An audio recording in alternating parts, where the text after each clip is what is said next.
جو انہیں نظر آ رہا ہے وہ تصوف کے شاید اس نام آئینے پر، میں جھانک کے اس دیکھتے آئینے میں، ہیں کہ آج جو ہے جہالت نے تصوف کی جگہ لے لی ہے، اور جو اقبال نے کہا کہ میراث میں آئی ہے انہیں مسند ارشاد، زاغوں کے تصرف میں عقابوں کے نشیمن. تو یہ ہم زاغوں کا نہیں، ہم عقابوں کا ذکر، عقابوں کا ذکر کر رہے ہیں. تو سبحان یہ جو عقاب ہیں شاہین ہیں سبحان اللہ. اور طریقت کے افلاک کے شاہباز ہیں، ہم ان کی باتیں کر رہے ہیں. آپ ایک دعا پڑھتے تھے. اب دیکھیے صاحب طبقات الصوفیاء لائے جو خود بہت بڑے محدث ہیں اور صاحب سند ہیں اور شیخ الحدیث ہیں اپنے زمانے کے، اور امام کشیری اور امام بیہقی اور امام ابو نعیم اصفہانی جیسے لوگ، اور مستدرک حاکم والے امام حاکم نیشاپوری جیسے لوگ، وہ ان کی سند سے حدیث روایت کرتے ہیں اور ان کے تلامذہ میں سے. آپ اپنی سند سے لائے ہیں اور فرماتے ہیں کہ نصر بن داؤد نے ہم سے روایت کیا، اور وہ کہتے ہیں کہ ہم سے خلف ابن ہشام نے بیان کیا. کہتے ہیں قال سمعت معروفا الکرخی رحمہ اللہ یقول اللہم ان نواسین بیدک لم تملکن منہا شیئا فاذا فعلت ذلک بنا فکن انت ولینا واہدنا الی سواء السبیل.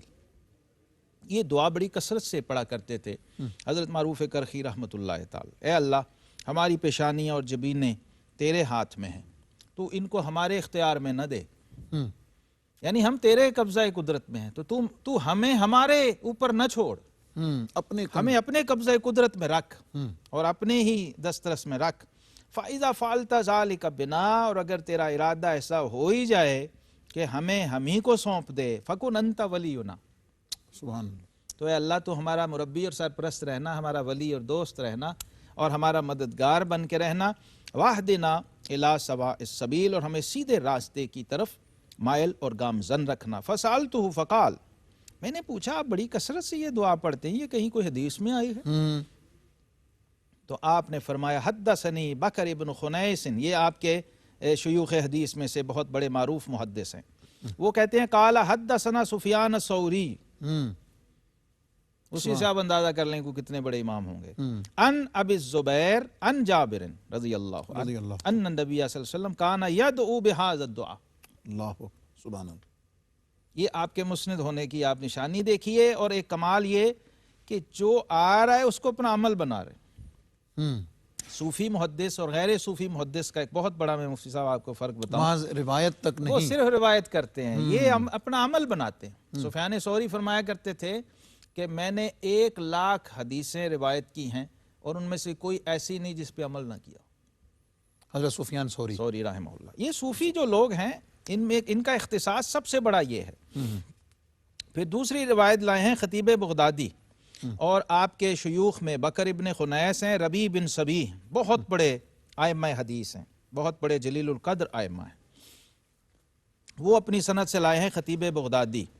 وہ کہتے ہیں کہ آپ روایت کرتے ہیں معروف کرخی یحییٰ بن ابی طالب کہتے ہیں قال اخبرنا معروف الکرخی قال حدثنی الربیع بن صبیح عن الحسن عن عائشہ. عن الحسن یعنی حضرت حسن بصری رضی اللہ عنہ. عن عائشہ تا قالت لو رأیت لیلۃ القدر ما سألت اللہ الا العفو والعافیہ.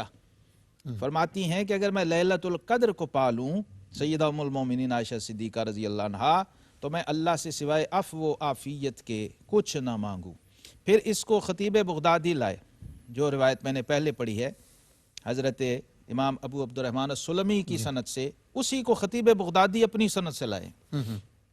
اور اہل جو حدیث ہیں وہ جانتے ہیں، اہل حدیث سے مراد یہاں میری محدثین علم حدیث سے تعلق رکھنے والے، کہ یہ ان اسناد کے اندر حضرت خطیب بغدادی کی سند میں سفیان ثوری آ رہے ہوتے ہیں، کہیں پر امام بیہقی آ رہے ہوتے ہیں، اور کہیں پر بعد والے جو روایت کرنے والے ہیں ان میں اکثر رسالہ کشیریہ کی روایتیں امام کشیری کی انہی اسناد کے ساتھ آئیں. وہ اگلی اس سند کو پھر اپنی اسی روایت کو حضرت جابر والی کو انہوں نے بیان کیا کہ آپ یہ دعا پڑھتے تھے اللہم انا قلوبنا و نواسینا بیدک لم تملکنا منہا شیئا الی آخر. تو کہا کہ حل سمعت فیہ حدیثا، یہ دعا تو آپ بہت پڑھتے ہیں، کوئی حدیث بھی آپ تک آئی ہے اس دعا کے حوالے سند آئی ہے؟ قال نعم. اور پھر اس حدیث کو بکر بن خنیس اور سفیان الثوری اور ابی الزبیر سے اور عن جابر النبی صلی اللہ علیہ وسلم کان یدعو بہذا الدعاء. اور اس کو آگے امام ابو نعیم نے حلیہ میں اور دیگر کتابوں کے اندر بھی روایت کیا. اس سے آپ اندازہ کیجئے مفتی صاحب اور پھر حضرت امام احمد بن حنبل جیسا جلیل القدر جس کو سند دے رہا ہو، ایکنالج کر رہا ہو، اس کو پھر کسی اور کی تائید کی جی ہاں اور ایکنالجمنٹ کی ضرورت نہیں رہتی۔ آپ کا ذکر ہوا، آپ کے صاحبزادے حضرت عبداللہ بن احمد بن حنبل رحمہ اللہ، امام احمد بن حنبل کے بیٹے کہتے ہیں قلت لابی هل كان مع معروف القرخی شیء من العلم، یعنی یہاں علم حدیث اور سند مراد ہے۔ جی کہتے ہیں کہ حضرت یہ بتائیے، اپنے والد اور شیخ سے پوچھ رہے ہیں کہ کیا معروف کرخی کے پاس بھی کوئی علم حدیث کی سند یا کوئی سلسلہ تھا یا کوئی سند تھی؟ فقال علی، تو آپ نے بیٹے کو فرمایا یا بنیا کان معہ رأس العلم، سبحان اللہ، اللہ اکبر۔ خشیت اللہ تعالی، فرمایا ان کے پاس تو علم کے جو مغز ہے وہ تھا، جو علم کی روح ہے وہ تھی، اس لیے، اور وہ کیا ہے؟ خشیت اللہ تعالی، یعنی ان لوگوں نے اپنے علم کو محض علم نہیں رکھا بلکہ اپنے علم کو اپنا عمل اور اپنا حال بنایا، اس لیے ہم جیسے انہیں فالو کر رہے ہیں، اور احمد بن حنبل جیسے ائمہ اٹھ کے بشر حافی جیسے درویشوں کے پاس جا کے اسی لیے بیٹھ رہے ہیں کہ وہ جو علم کا راس ہے، راس المال ہے، اور جو مغز ہے خشیت اللہ تعالی اور تعلق باللہ، وہ ہمیں نصیب ہو جائے۔ معزز ناظرین، ہم نے اس سیگمنٹ کو خصوصی طور پر حضرت معروف کرخی رحمۃ اللہ تعالیٰ علیہ کے ذکر پاک میں اس خاص پہلو پہ ہم نے ذکر اس لیے کیا ہے، جیسے میں نے خود بھی ذکر کیا، کہ یہ جو طبقہ صوفیہ ہے، اہل اللہ، اور جن کو اولیاء اللہ کے نام سے دنیا جانتی ہے، یہ محض ان کرامات کے آئینے میں ہی ان کو دیکھنے کی ضرورت نہیں، علم، فضل، اور خاص طور پر قرآن و سنت کا علم، اور اسپیشلی علم حدیث اور روایت حدیث میں ان کا مرتبہ اور مقام کیا ہے، آپ نے اس کی کوئی تھوڑی سی جھلک آپ نے سماعت فرمائی۔ معزز ناظرین، آپ کے ذکر پر مزید کچھ بات کریں گے ایک مختصر سے وقفے کے بعد۔ Stay with us. Welcome back معزز ناظرین، پروگرام کشف المحجوب، اور ذکر ہے حضرت معروف کرخی رحمۃ اللہ تعالیٰ علیہ کا، اور حضور فیض عالم حضرت داتا گنج بخش رحمۃ اللہ تعالیٰ علیہ نے کشف المحجوب شریف میں اپنے خاص اسلوب میں آپ کے ذکر جمیل بصورت القابات فرمانے کے بعد آپ کا ایک قول لائے ہیں، اور وہ آپ کا ارشاد اور قول اتنا جامع ہے، اور اپنے فکر میں اور الفاظ میں، ترتیب میں، اپنے معنی میں اتنا جامع اور اتنی چیزوں کو محیط ہے کہ ہم کوشش کریں گے انشاءاللہ العزیز اس پر ذرا تھوڑی شر و بست کے ساتھ بات کریں۔ آپ فرماتے ہیں، یعنی حضرت معروف کرخی رحمۃ اللہ تعالیٰ علیہ کہ للفتوۃ ثلاثۃ علامات وفاء بلا خوف ومدح بلا جود وعطاء بلا سوال۔ ترجمہ اس کا میں آپ کی سہولت کے لیے کروں گا، اور حضرت اس پہ گفتگو کریں گے، اور اس کے لیے لفظ جو حضرت سیدی ابو الحسنات سید محمد احمد قادری رحمۃ اللہ تعالیٰ علیہ نے فتویٰ کا ترجمہ کیا ہے، میں سمجھتا ہوں کمال کا کیا ہے۔ آپ فرماتے ہیں کہ جوان مرد کے لیے، جوان مرد کا لفظ آپ لائیں کہ مرد نہیں بلکہ جوان مرد کی 3 علامتیں ہیں۔ وفاداری میں پورا اترنا، اس طرح کہ کبھی بے وفائی نہ کرے، کسی کی تعریف اس سے کسی امید کے بغیر کرنا، اور کسی پر جود و بخشش بغیر سوال کے اس کو عطا کر دینا۔ سبحان اللہ، سبحان حضرت اس میں جو فتویٰ کا لفظ ہے، اس پر تھوڑی ہم آخر میں بھی حضور فیض عالم نے اس کو کنکلوڈ کیا ہے، اور اس میں آپ نے فرمایا کہ وہ اصحاب فتوت میں ہوتا ہے، اس کا جماعت فتیان میں اس کا نام لکھا جاتا ہے۔ تو یہ جو آپ کا ارشاد ہے کہ جوان مرد کی 3 علامتیں ہیں، جی، اس میں جو آپ نے اس کی ترتیب اور اس کے معنی میں پہلی چیز وفاداری میں پورا اترنا، کہ کبھی بے وفائی نہ کر۔ اچھا، اس کی تشریح حضور فیض عالم نے 1 by 1 اس کی خود بھی اس کی تعبیر آپ نے خود بھی فرما دی۔ دیکھیے، صوفیوں میں جب جوان مرد کہا جاتا ہے تو اس کا مطلب ہے صاحب کمال، صوفی صاحب کمال، اپنے تمام سیر سلوک کے بعد اور مقامات و کمالات کو پانے کے بعد وہ جس مقام پہ جاتا ہے وہ یہ مقام ہوتا ہے۔ اور داتا صاحب رحمۃ اللہ علیہ اس کی دونوں جہتیں بیان کرتی ہیں کہ ایک یہ جو معاملہ ہے اس کا ظاہر مخلوق سے مخلوق تک ہے، خلق سے خلق۔ ظاہر ہے کہ ایک بندہ ہے وہ بندے سے ہی ڈیل کر سکتا ہے، اور ایک خادم ہے وہ مخدوم سے ڈیل کر رہا ہے، ایک گاہک ہے وہ دکاندار سے کر رہا ہے، دکاندار گاہک سے کر رہا ہے۔ تو انسانوں کی انسانوں سے اور مخلوق کی مخلوق کے ساتھ ڈیلنگ ہو رہی ہے۔ داتا صاحب رحمۃ اللہ علیہ نے اس کی جو اصل ہے اس کو بھی بیان کر دیا کہ حقیقت میں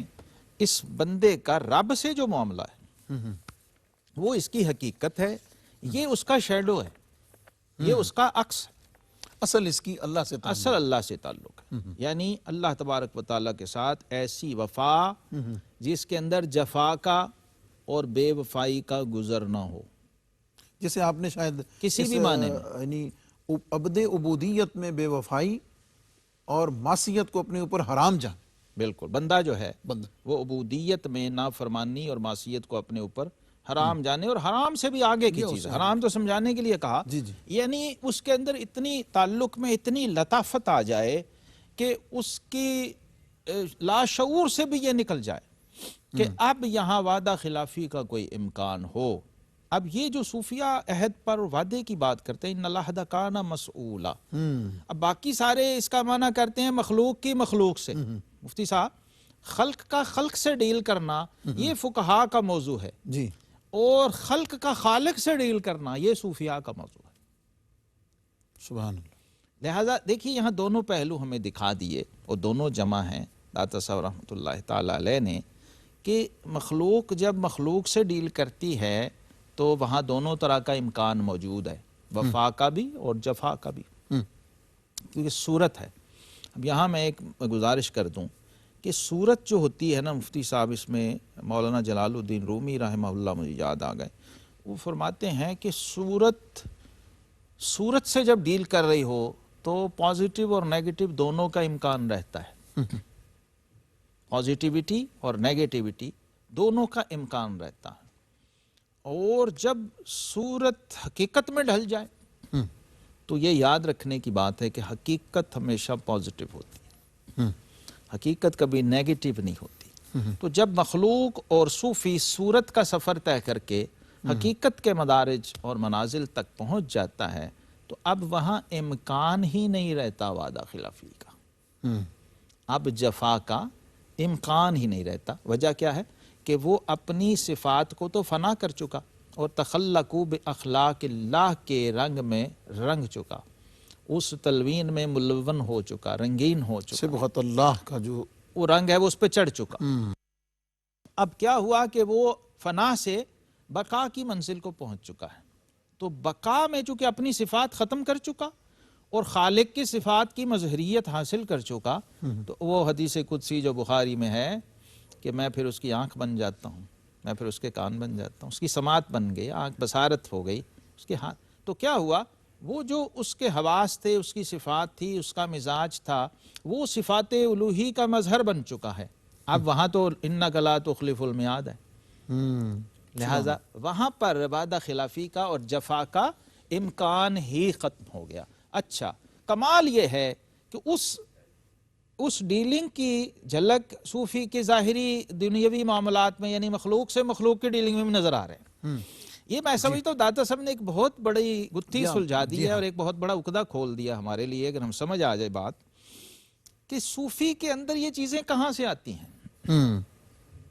حقیقت میں صوفی اللہ سے لے رہا ہوتا ہے اور مخلوق کو دے رہا ہوتا ہے، اور صوفی کی تمام پریکٹسز جو ہیں وہ لوگوں کے لیے اس کے اندر تعلیم کا پہلو ہر وقت موجود ہوتا ہے، جو چاہے جب چاہے سیکھ لے،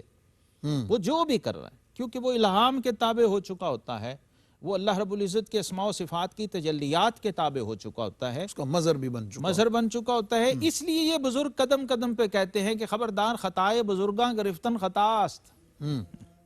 بزرگوں کی خطا کو پکڑنا بھی خطا۔ تو حضرات صوفیہ نے یہاں سے یہ نتیجہ اخذ کیا کہ خطائے بزرگاں گرفتن خطا است، بزرگوں کی خطا کو پکڑنا بھی خطا ہے، کیونکہ جب تم اس مقام اور مرتبے پر ابھی نہیں ہو تو عین ممکن ہے کہ ان کی بعض چیزیں وہ تمہیں کھٹکیں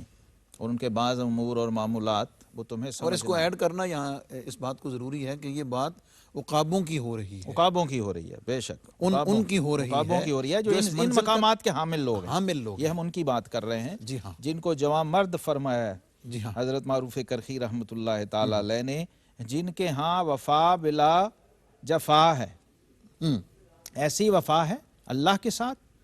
اور اللہ کے بندوں کے ساتھ جس کے اندر کسی قسم کی کوئی جفا کا گزر اور پہلو نہیں ہے، اور مدح بلا جود ہے،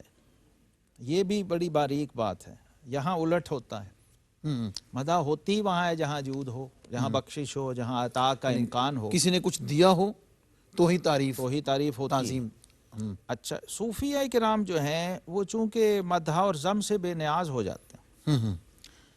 اور ان کے ہاں ایک توازن اس درجے کا آ جاتا ہے اور دیانت اور انصاف اس درجے کا آ جاتا ہے کہ جب کوئی مدح کے قابل ہوتا ہے تو پھر یہ اس کی مدح کرتے ہیں اس بات سے قطع نظر کہ اس سے ان کو کوئی نفع یا مفاد ہے یا نہیں، یہ پھر اس کو ذہن میں نہیں رکھتے، یعنی یہ بھی سمجھتے ہیں کہ وہ صاحب حق ہے، اس کا حق اسے دیا جانا چاہیے، اور یہ حقیقت میں صفات الہیہ ہیں۔ مفتی صاحب سداد یہ صاحب نے حضور فیض عالم آگے نے اشارہ کر دیا، مطلب لفظ فرمایا کہ یہ مطلب ہے کہ بنیادی طور پر یہ تینوں اللہ کی صفات ہیں، اللہ کی صفات ہیں، اور مخلوقات ان صفتوں سے عاریتاً متصف متصف اب ہے۔ کیا کہ وہ مظہریت ملتی ہے مخلوق کو، اب وہ مظہریت بھی ہر مخلوق کو نہیں ملے گی، بلکہ اس مخلوق کو ملے گی جس کا ان صفات کے ساتھ کامل تعلق ہوا ہے، اور جس نے ان صفات کے انوار و تجلیات کو اپنے اندر اتارا ہے۔ دیکھیے تمام صفات جو ہیں ان کی ہم بات تو کر دیتے ہیں، ہر صفت کا ایک الگ نور ہے اور ایک تجلی ہے، جب وہ ظہور کرتی ہے کسی وجود میں، کسی روح میں، کسی لطیفے میں، قلب میں، تو پھر وہ صاحب روح اور صاحب لطیفہ اس کا حامل ہوتا ہے، اور یہ بلا تکلف ہوتا ہے، پھر یہ کسبی نہیں ہوتا کہ اس کے لیے آپ کسی ادارے میں انسٹیٹیوٹ میں گئے ہیں تو آپ کو ملا ہے، نہیں، ہاں ایک پروسیس ضرور ہوگا وہ جو سلوک کا ہے کہ اب آپ میں وہ ایبیلٹی پیدا ہو گئی ہے، اب آپ اس کے اہل ہو گئے ہیں، تو پھر وہ تجلی اپنا ظہور کرے گی اور آپ اس کا تحمل کریں گے، اور آپ کے اندر اس صفت کا عاریتاً جو لفظ آیا، یہ لفظ جو بڑا اہم ہے، جی ہاں، بندہ اس میں کبھی بھی اپنے آپ کو بالکل اصل نہ سمجھے، اصل نہ سمجھے، وہ یہ سمجھے کہ یہ اس صفت کا شیڈو ہے، اور یہی صوفیہ بیان کرتے ہیں اور یہی ہمارے عقائد ہیں، علم الکلام میں بھی یہی ہے، تو کہتے ہیں کہ در حقیقت یہ ہر سے صفت صفات حق سے ہیں، اور ان صفات کا مظہر بندگان الہی میں، اور بندگان الہی ان صفات میں حقیقت صفت الہیہ کے دکھانے والے ہیں۔ اب کیا ہے، صفت الہیہ حقیقت ہے اور مخلوق کی صفت صورت ہے مجاز ہے اور مجاز ہے اور مظہر ہے اس کا، تو جب صفات حقیقی کا ظہور مخلوق کے اندر ہو، اب یہاں میں ایک اور اعتقادی عرض کر دوں تو اس کو فوراً شرک کا فتویٰ بھی نہیں لگا دینا چاہیے، کیونکہ صفات کا حقیقی معنوں میں ظہور کا تو اس کا تقاضا ہے، اگر صفت ظہور ہی نہ کرے گی تو ہمیں اس کا ادراک اور شعور اور معرفت کیسے نصیب ہوگی؟ اس میں اس کا جو ظہور ہے تو وہ کسی مخلوق میں ہی ہونا ہے، ظاہر ہے، اور مخلوق میں سب سے افضل انسان ہے، جو یا نبی میں ہوگا یا ولی میں ہوگا، جو اعلیٰ ترین مراتب ہیں انسان کے، تو اب اس کو اس نظر سے دیکھنا میں سمجھتا ہوں بہت بڑی کج فہمی اور کم علمی اور بہت بڑی ایک بد اعتقادی والی بات ہے کہ اس شخص کو اسلام کی بیسکس کی ہی ہوا نہیں ہے جو اس کو سمجھ لیتا کہ اس میں یہ جو رنگ جھلک رہا ہے وہ بنیادی طور پر اللہ رب العزت کی اس صفات کا اس پر مظہر ہے اور تجلی۔ سورج کے سامنے ہم نے آئینہ رکھ دیا، شیشہ رکھ دیا، تو اب سورج اس میں ریفلیکٹ تو کرے گا، ٹھیک ہے نا، اب وہ ریفلیکٹ کر رہا ہے، اب یہاں دونوں قسم کے فریقوں کے لیے ایک رہنمائی کا سامان ہے کہ ایک فریق اس کو سورج نہ کہے اور دوسرا فریق اس کو سورج کی طرح کی چمک دمک دیکھ کر اس پر شرک کا فتویٰ نہ لگا دے، یہ دونوں کے لیے اس میں رہنمائی کا سامان ہے کہ جب مخلوق میں خالق کی صفات کا ظہور ہو رہا ہوتا ہے تو وہ مقصد ہے اس کا بنیادی، اور دونوں طبقے جو اس سے پیدا ہوتے ہیں اس کے نتائج کی صورت میں ان کے لیے رہنمائی کا سامان ہے کہ آپ نے اسے عین سورج نہیں کہنا، یہ بھی غلط ہو جائے گا، اور بالکل اس سے الگ اور مستقل، بالکل یہ بھی نہیں کہنا ہے کہ اسے کوئی چمک دمک اس میں ہے ہی نہیں، بس شیشہ ہی ہے، اس کا انکار کر دینا، خالی شیشہ ہے۔ معزز ناظرین، صوفیاء اعظام اور اولیاء کرام کی جو عطائیں اپنے معتقدین، متوسلین اور زائرین پر جو ظہور پذیر ہوتی ہیں، جو دیکھتے ہیں، اس کی ایک بڑی نفیس اور بڑی علمی اور بڑی لطیف تشریح آپ نے سماعت کی ہے۔ اس پر حضور فیض عالم داتا گنج بخش رحمۃ اللہ علیہ نے جو تبصرہ کیا ہے حضرت معروف کرخی رحمۃ اللہ علیہ کے ارشاد پر، اس پر کچھ گفتگو مزید باقی ہے، انشاءاللہ العزیز ہم کریں گے وہ، لیکن ایک مختصر سے وقفے کے بعد۔ ویلکم بیک معزز ناظرین، پروگرام کشف المحجوب اور ذکر ہے حضرت معروف کرخی رحمۃ اللہ تعالیٰ علیہ کا، اور ہم بات کر رہے تھے حضرت معروف کرخی علیہ الرحمہ کے اس قول پر جو حضور فیض عالم نے کشف المحجوب شریف میں نقل فرمایا ہے، اور جس میں ایک بڑی خاص بات کہ بندوں میں خاصانے خدا میں جو اللہ رب العزت کی بارگاہ سے اس کی عطا سے ان سے جو ظہور پذیر ہوتا ہے، فیوز و برکات، عطائیں اور بہت ساری جو پریشانیاں ختم ہوتی ہیں، وہ بنیادی طور پر اللہ رب العزت کی صفات، تجلیات، اس کے اسماء کا ان پر عکس ہوتا ہے اور وہ اس پر ظاہر ہوتی ہیں۔ اور بڑی خوبصورت مثال سے حضرت علامہ شہزاد مجددی صاحب نے اس کو ڈیفائن کیا اور ایکسپلین کیا، لیکن بات چونکہ علمی تھی، بڑی نفیس تھی، اور ظاہر حضور فیض عالم نے نقل کی اور بیان فرمانے والے بھی اللہ اکبر حضرت معروف کرخی ہیں۔ میں چاہوں گا کہ اس کو تھوڑے سادہ اسلوب میں اور ایک عام فہم انداز میں بھی آپ کے سامنے آپ ضرور سماعت کریں گے، اور اختتامی لمحات میں جو ان صفات کا مظہر ہوتا ہے جس میں یہ چیزیں ظاہر ہوتی ہیں ولی کامل میں، اور جسے جمع مرد حضور فیض عالم اور حضرت معروف کرخی فرما رہے ہیں، اس کے بارے میں فرمایا کہ جب وہ ان چیزوں سے متصف ہو جاتا ہے، اس میں یہ کوالٹیز، یہ خوبیاں آ جاتی ہیں، تو وہ اس کا نام اللہ رب العزت کے ہاں صاحب فتوت رکھا جاتا ہے، اور اللہ کے ہاں جو ایک خاص جماعت ہے، ایک خاص گروپ اور گروہ ہے خاصان خدا کا، جسے جماعت فتیان کے سے تعبیر کیا جاتا ہے، اس کے اندر اس کا نام درج کر دیا جاتا ہے۔ حضور یہ کیا ایک روحانی، علمی اور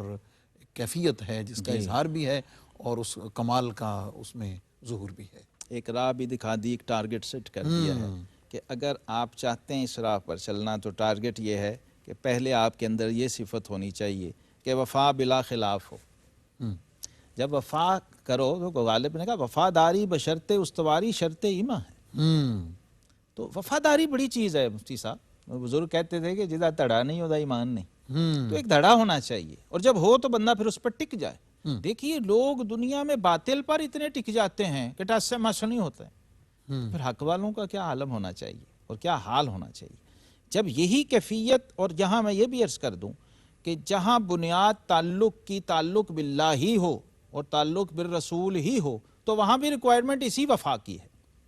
اگر مرشد سے آپ کا تعلق ہے اور بنیاد اللہ اور اس کے رسول صلی اللہ علیہ وسلم کا تعلق ہے، تو پہلا سٹیپ اور پہلا امتحان یہیں شروع ہو جائے گا۔ تربیت گاہ تو یہی ہے نا، بالکل، جس سے آگے پھر وہ مثال خود معروف کرخی ہیں کہ جس چوکھٹ سے شروع ہوئے ہیں وفات بھی اسی چوکھٹ پہ۔ جی سبحان اللہ، سبحان اللہ۔ وہ جو حضرت میاں صاحب رحمۃ اللہ فرمایا نا جی کہ مرشد دے دروازے اتے محکم لائیے چوکاں، نویں نویں نہ یار بنائیے وہاں کمینیاں لوکاں، تے جنہ اندر عشق سمانا انہاں نہیں بھج جانا، پاویں سونے ملن ہزاراں اساں نہیں یار بٹانا۔ اب یہ وفا جب اس درجے کی آ جائے کہ اس میں جفا کا امکان نہ رہے، اور مدح سے مراد خدمت ہے، مدح سے مراد صرف لفظی تعریف ہی نہیں ہے، مدح سے مراد یہ ہے کہ آپ عملاً کسی کے لیے اتنے ڈیووٹڈ ہو جائیں اور اپنے آپ کو وقف کر دیں کہ آپ یہ بھول جائیں کہ اس سے مجھے کیا مل رہا ہے۔ آپ صرف یہ دیکھیں کہ میں نے اس کو لیے کیا کرنا ہے اور میں نے اس کو کیا دینا ہے۔ ہم الٹ ہیں نا، جی ہاں، ہم ہر وقت یہ ڈیمانڈنگ لسٹ لے کے بیٹھے ہوتے ہیں کہ میں نے اللہ سے کیا لینا ہے، میں نے حضور صلی اللہ علیہ وسلم کی بارگاہ سے کیا لینا ہے، میں نے اس حاکم وقت بادشاہ سے، ایم پی ایم این اے سے کیا لینا ہے، میں نے مولوی صاحب سے کیا لینا ہے، میں نے پیر صاحب سے کیا لینا ہے۔ یعنی لینے انسانی فطرت ہے نا۔ یہاں الٹ کر دیا ہے کہ تم نے سروسز پرووائڈ کرنی ہے اور کبھی یہ توقع نہیں کرنی کہ اس کے مقابلے میں مجھے کیا ملا تھا، کیا مل رہا ہے یا کیا ملے گا۔ اور اگلا سٹیپ ہے عطا بلا سوال۔ یہ جوان مردی کی مفتی صاحب آخری حد ہے، عطا بلا سوال، کیونکہ آپ نے حاتم تائی کو بھی سنا، دنیا میں بہت بڑی مثال ہے کہ وہ بھی منگتے نے سوال کیا تو دیتا ہے۔ ذات باری تعالیٰ ایک ایسا سخی اجود الاجواد ہے جو حضرت یحییٰ بن معاذ الرازی رحمہ اللہ مجھے یاد آئے، انہوں نے فرمایا ہے مولا تو ایسا سخی ہے اور ایسا کریم ہے کہ جو تیرے مقابلے میں انا ربکم الاعلیٰ کہے اور خود کو الہ کہے تو اس کے لیے بھی کہتا ہے فقولا لہ قولا لینا۔ سبحان اللہ۔ تو اے مولا اس کے بارے میں تیرا کیا خیال ہوگا جو تجھے ہی اپنا الہ مانتا ہو؟ سبحان اللہ، بڑی بڑی خوبصورت اس کے بارے میں تیری مہربانی کس درجے کی ہوگی۔ تو یہاں رب العالمین کی شان کریمی اور شان جود و سخا اور پھر اس کی مظہریت جہاں جہاں ہے، اس کے مظہر اتم اس پوری کائنات میں رحمت کائنات امام الانبیاء والمرسلین صلی اللہ علیہ وسلم کی ذات گرامی ہے، اور وہاں سے آگے یہ لنگر بٹا ہے۔ اور یہ تجلیات تقسیم ہوئی ہیں اور اس کے عملی مظاہر امت کے اندر ہمیں نظر آئے ہیں، اور خود ان میں سے معروف کرخی رحمۃ اللہ علیہ بھی ایک ہیں۔ اور یہ سارے اولیاء اور صوفیاء جو بڑے اکابر ائمہ ہیں، یہ کہیں نہ کہیں مفتی صاحب میں جو جب دیکھتا ہوں، یہ ہمارے ہاں لوگوں کا عطا کے بارے میں ایک تصور مال ہے اور پیسہ ہے اور مادی چیزیں ہیں۔ پہلے تو اس کانسیپٹ کو اپنا کلیئر کیجئے۔ جو شخص آپ کو ایمان دے رہا ہے، جو شخص آپ کو عقیدہ دے رہا ہے، جو شخص آپ کو تعلیم دے رہا ہے، اخلاق دے رہا ہے، تہذیب دے رہا ہے، آپ کو آخرت دے رہا ہے، آپ کی کو نجات کا سرٹیفکیٹ اور سند دے رہا ہے، اور وہ راستہ دکھا رہا ہے، وہ طریق گائیڈ کر رہا ہے، کیا یہ ساری چیزیں عطا نہیں ہیں؟ اس سے کہیں بڑھ کر ہیں۔ اور خود آقا علیہ السلام نے اس کی تصدیق فرما دی کہ فرمایا سب سے بڑا سخی اللہ ہے، اس کے بعد میں سخی ہوں، اور میرے بعد میری امت میں سب سے بڑا سخی وہ ہے جو علم و عرفان اور حکمت کی دولت سے خلق خدا کو نواز رہا ہو۔ تو یہ لوگ اس اعتبار سے بھی سب سے بڑے سخی تھے، اور پھر یہ تمیز نہیں کرتے تھے، جو بھی آیا اس کو عطا کرتے تھے اور دیتے، اور وہ دین النصیحہ والی بات، خیر خواہی اس درجے کی تھی کہ یہ انتظار نہیں کرتے تھے کہ یہ مانگے گا تو دیں گے، بلکہ آپ صوفیاء کی کبھی تاریخ اٹھا کے دیکھیے مفتی صاحب، مجھے دوسری علمی تاریخ میں تو ایسی کوئی مثال نہیں ملی کہ کوئی مدرسے کا استاد، معلم یا مدرس شاگرد ڈھونڈنے نکلا ہو، لیکن صوفیاء میں مجھے ایسی مثالیں شرک پور شریف سے لے کر اور اوپر امام اعظم ابو حنیفہ تک نظر آتی ہیں، جو خود ڈھونڈنے جا رہے، یہ طالب صادق ہے، یہ جوہر کامل ہے، اس کے پیچھے آ رہے ہیں، پکڑ کر اس کو لے کے جا رہے ہیں۔ میاں شیر محمد شرک پوری رحمۃ اللہ سے آپ شروع ہو جائیں تو جہاں پر وہ خود مرید کو اپنے بخشش کا سامان سمجھ رہے ہیں، جی ہاں، بے شک، کہ کل قیامت کو پوچھا جائے گا تو ہم اس کو پیش کریں گے، یعنی وہ اللہ کی بارگاہ میں اس کو پیش کرنے کے لیے چن رہے ہیں۔ ایڈ کرنا ضروری ہے آخری جملہ کہ یہ تینوں صفات حضرت ابراہیم علیہ السلام میں دیکھی گئی ہیں، اللہ اکبر، بے شک۔ اب وہ دیکھیں، یعنی انبیاء کی عملی مثال دیکھ لیں کہ وہ ڈھونڈنے جاتے تھے، وہ صفات دیکھی گئی نا، کہ اللہ تبارک و تعالیٰ کی رحمت، رحمت حق بہانہ می جو ہے، رحمت حق بہا نمی جو ہے، اللہ کی رحمت قیمت نہیں مانگتی، وہ تو بہانہ دیکھ رہی ہوتی ہے کہ کہاں برسنا ہے۔ تو جناب خلیل 2-2 میل تک جاتے تھے ابراہیم علیہ السلام بندے کو ڈھونڈنے، کہ کوئی مہمان، کوئی کھانا کھانے والا بھوکا مل جائے، تو ورنہ وہ کھانا کھاتے ہی نہیں تھے۔ جواں مردی کی معراج دیکھنی ہو تو وہ یہ ہے کہ خود کھاتے بھی نہیں ہیں۔ جو فتوت کا لفظ آیا، فتیان کا لفظ آیا، یہ بتا رہا ہے کہ ورنہ پھر خود کھانا نہیں ہے، کیونکہ ورنہ وفا بلا خلاف ہو جائے گا۔ اور آگے داتا صاحب رحمۃ اللہ علیہ جو اس پہ کومنٹ لائے ہیں، تبصرہ، ایک بہت باریک بات، ابراہیم علیہ السلام کی صفت آ گئی کہ وہ ڈھونڈ کے کھلاتے تھے، اور پھر اس میں اپنے اور غیر کی تمیز بھی اٹھ جاتی تھی۔ جب بابے کو کہا نا مجوسی کو کہ کھا اور پڑھ نام، اللہ کا نام لے، اس نے کہا کون اللہ، میں تو نہیں جانتا۔ انہوں نے کہا اچھا چل دوڑ جا، اگر تو میرے اللہ کا نام نہیں لیتا تو میں نے کھانا بھی نہیں کھلانا۔ تو اللہ رب العزت نے پھر وہاں رب جلیل نے جناب خلیل کو فرمایا کہ خلیل 80 سال کی عمر کا بوڑھا ہے اور میرا نام نہیں لیتا، مجھے نہیں مانتا، میں 80 سال سے اسے کھلا رہا ہوں 2 ٹائم، تو 1 ٹائم نہیں کھلا سکا۔ یہ تربیت تھی، اور یہ وہ صفت ہے اپنے کمال پہ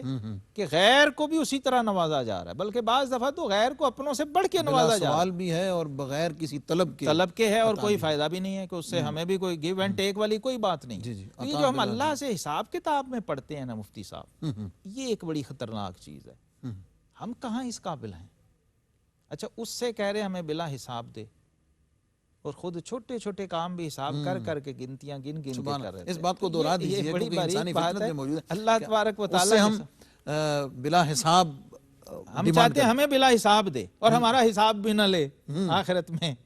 اور یہاں اس سے ہر وقت حساب میں، اپنے معاملات میں ہم حساب میں پڑے رہتے ہیں۔ یہ بڑا تضاد ہے اور بڑا ایک کنٹروورشل معاملہ ہے۔ اگر ہم اس کی کریکشن کر لیں تو آپ یقین کریں پرسنلی ہر بندہ تصوف کے ٹریک پہ چڑھ جائے گا، اور وہ صدق و صفا کی جو کیفیت ہے اس کو محسوس کرنا شروع کر دے گا اگر اپنے رب سے ڈیلنگ میں فیئر ہو جائے۔ تو آپ فرماتے ہیں کہ اللہ تبارک و تعالی عطا بلا سوال، اس لیے اور کوئی کر بھی نہیں سکتا کہ کریم وہی ہے اور ہر ایک کا حال اس پر منکشف ہے۔ یہاں ایک ٹیکنیکل عذر آ گیا ہے کہ خلق میں، مخلوق میں تو ہر بندہ دوسروں کے حوال سے اس طرح واقف ہی نہیں ہے، دے گا کیسے؟ اتنی بڑی گتھی سلجھائی کہ سخی کے لیے علم ہونا بہت ضروری ہے سائل کا، اس کے حوال کا۔